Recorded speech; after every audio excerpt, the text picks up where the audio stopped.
सुनो, हाँ, ये पैसा अलमारी में रख दो। ये पैसे आपको कहाँ से मिले? ये बाबूजी ने दिए हैं।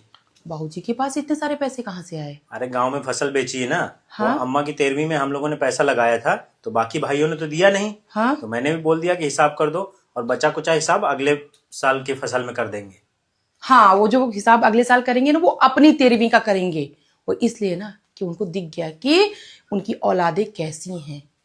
ऐसी औलादों से तो इंसान के औलाद ही ना हो तो अच्छा है। आपको शर्म नहीं है ये पैसा लेने में?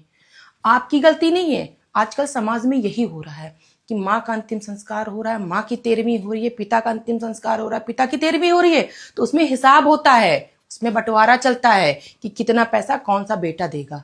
अरे कभी माँ ने कभी ये सोचा कि हिसाब करके बच्चों को पाले? वो बराबर पालती थी हमेशा, पर 13वीं के टाइम इस तरीके की सोच।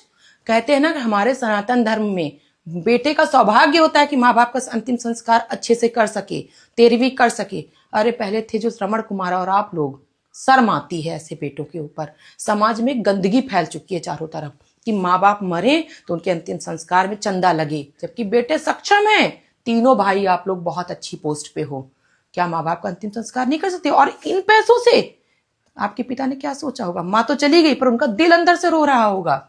थोड़ी सी शर्म बाकी हो तो ये पैसे वापस करके आओ जाके उनको, और जो अगले साल का हिसाब है मना करो, जाके माफी मांगो उनसे पैर पकड़ के। अभी इसी धरती पे माफी मिल जाएगी। ये पैसे नहीं है, पाप हैं। माँ बाप का श्राप कभी नहीं लेना चाहिए। और ये आपकी गलती नहीं है, पूरे समाज की गलती है कि आजकल अंतिम संस्कार हो या 13वीं हो, उसमें पैसे चंदा लगते हैं बेटों से कि हम 13वीं कर रहे हैं तो हमें पैसा दो, और एहसान करते हैं वो माँ बाप के ऊपर 13वीं करके। इससे अच्छा है तो माँ बाप को ऐसे ही छोड़ दो, मत करो 13वीं अगर ये पैसे लेने हैं तो।